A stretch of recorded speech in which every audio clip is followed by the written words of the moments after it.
izinto ixakelile wawafika weyami impilo izinto ayiboshiwe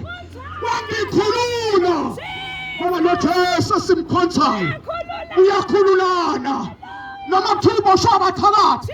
sathiwa impilo yakho imindawonye awuboni ubungcwele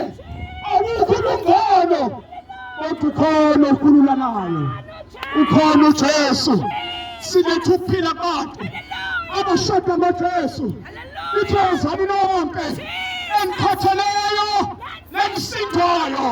wathela ijoka lilula mawuza kuJesu uzothwalela inkinga zakho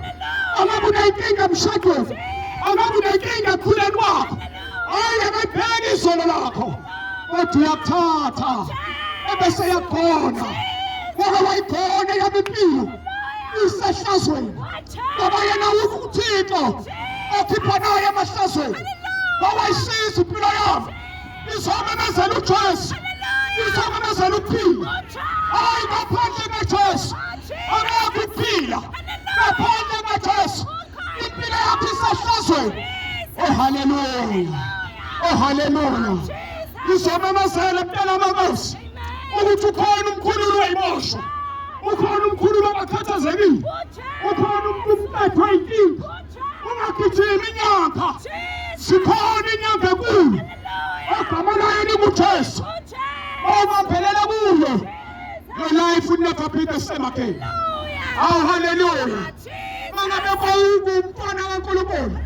bebisa ukuthi ubambelele kuJesu elithi iBhayibheli ungumfili wona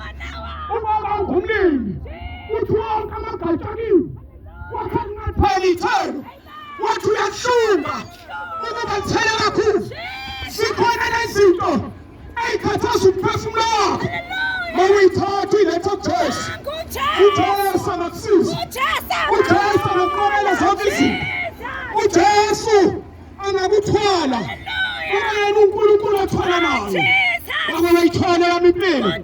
nami ngangisemahlazweni ngangisemanyaleni iy'ntombi zazinangishuli zonke izinto ezazenzeka uNkulunkulu wayisiza impilo yami sizomemezela uphilo phakathi egameni likaJesu.